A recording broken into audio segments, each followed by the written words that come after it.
नुकतीच आत्मा मालिकमध्ये नवीन शैक्षणिक वर्षात जोरदार सुरुवात झाली असून या अनुषंगानं संस्थेचे अध्यक्ष माननीय श्रीमान नंदकुमारजी सूर्यवंशी साहेब यांच्या अध्यक्षतेखाली व मार्गदर्शनाखाली 5 जून 2024 रोजी सकाळी 9 ते 11 या वेळेमध्ये नवनियुक्त कर्मचारी आत्मचिंतन सहविचार सभा संपन्न झाली आहे। या सहविचार सभेमध्ये माननीय अध्यक्ष साहेब यांनी श्री सद्गुरू आत्मा मालिक माऊलींचं कार्य सांगितलंय। बालपण, किशोर व तारुण्य वृद्ध वयामध्ये कोणाकोणावर विश्वास ठेवला, आधार कोणी दिला, आत्मा हाच शेवटचा आधार आहे। आत्मा आपल्या शरीरातून निघून गेल्यावर शरीर मृत होतं, त्यामुळे विविध घटना आत्मसात राहतात आणि त्या आपण विसरू शकत नाही।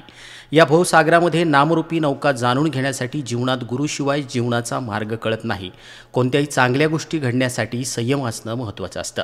आपलं लक्ष्य पूर्ण लहानपणापासून ठरवलेलं असतं आणि ते पूर्णत्वात झालं नाही, त्याचं कारण सतत त्या लक्ष्यामागे सातत्य व समर्पण आपण दिलं नाही। त्यामुळे सतत आत्मा मालिक माऊलींचं ध्यान केल्यास आपलं जीवन खरंच सुजलाम सुफलाम झाल्याशिवाय राहणार नाही, असं साहेब म्हणाले। कबीर कहते हैं, यदि सद्गुरु की कृपा न हुई होती तो मैं पत्थर की पूजा करता, और जैसे जंगल में नीलगाय भटकती है वैसे मैं व्यर्थ तीर्थों में भटकता फिरता। सद्गुरु की कृपा से ही मेरे सिर से आडंबरों का बोझ उतर गया। संत कबीर सांगतात, माणूस मंदिरामध्ये जातो, तिथे दगड धोंड्यांचं दर्शन घेतो, पण तिथे कोणताही देव राहत नाही, तर देव राहतो तो आपल्या शरीरामध्ये।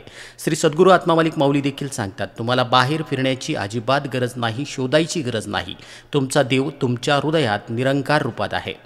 श्री साईबाबा म्हणतात, सबका मालिक एक, पण हा एक कोण श्री साईबाबा यांनी सांगितलं नाही। श्री सद्गुरू आत्मा मालिक माऊली यांनी सबका मालिक एक ही है, वो अपने शरीर में बैठा हुआ है।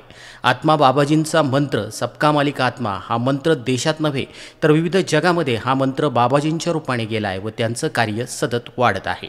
माननीय अध्यक्ष साहेब यांनी नवनियुक्त कर्मचारी यांना आत्मचिंतन दुसऱ्या पुष्पामध्ये दररोज न चुकता सर्व कर्मचाऱ्यांनी आत्मा मालिक गुरुमाऊली यांचं ध्यान करावं, तसंच नेहमी व्यायाम करावा। त्याचबरोबर आश्रम आस्थापनेवर आल्यावर आपण सर्वांनी काही महत्त्वाची बंधनं देखील पाळावी। कोणत्याही प्रकारचा मांसाहार करू नये किंवा कोणत्याही प्रकारचं व्यसन देखील करू नये, याबद्दल देखील साहेबांनी महत्त्वपूर्ण माहिती कर्मचाऱ्यांना दिली।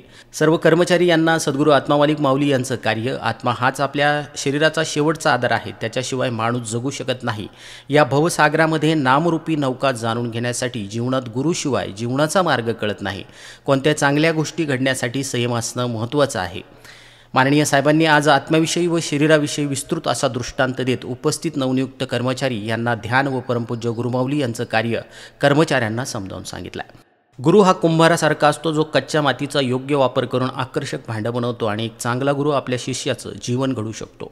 मातृऋण, पितृऋण व गुरुचं ऋण कधीही फिटत नाही। व्यक्तीच्या जन्मानंतर त्याचा पहिला गुरु असतो आई, मग आयुष्यातला मार्ग दाखवणारा आपला मार्गदर्शक गुरु। खरं तर ती व्यक्ती असते जे आपल्याला नवी वाट दाखवते, जीवनाला गंध ज्ञानारं नवं ज्ञान देते, आपली चूक नकळत सुधारते। ती व्यक्ती जीवनात आपल्या गुरुच्या स्थानी असते, मग तो एखादा मित्र असू दे, आपला जीवनसाथी असू दे, नुसता आपल्यापेक्षा लहान आपल्या वर्गातला छोटा निरागस विद्यार्थी असू दे। गुरुविना देव दूजा पाहता नाही त्रिलोकी, गुरु सारखा सागरू, गुरु हा प्रेमाचा आगरू, गुरु हा धैर्याचा डोंगरू, कदा काळी डळमळीना। गुरु हे ईश्वराचे रूप असून प्रत्यक्ष भगवंत गुरुरूपाने आपल्या जीवनाचं सारथ्य करत असतो। अशी ज्या शिष्याची भावना असते त्या शिष्याच्या जीवनात लवकर प्रगती होते। तर अशा प्रकारे सखोल असं ज्ञान आदरणीय साहेबांनी सर्व नवनियुक्त शिक्षकांना दिलंय आणि सर्व शिक्षकांना उमेदीनं काम करण्यासाठी या शैक्षणिक वर्षामध्ये शुभेच्छा दिल्या आहेत। आत्मा मालिक न्यूजसाठी संपादक सागर आहिरे, कोकम ठाण।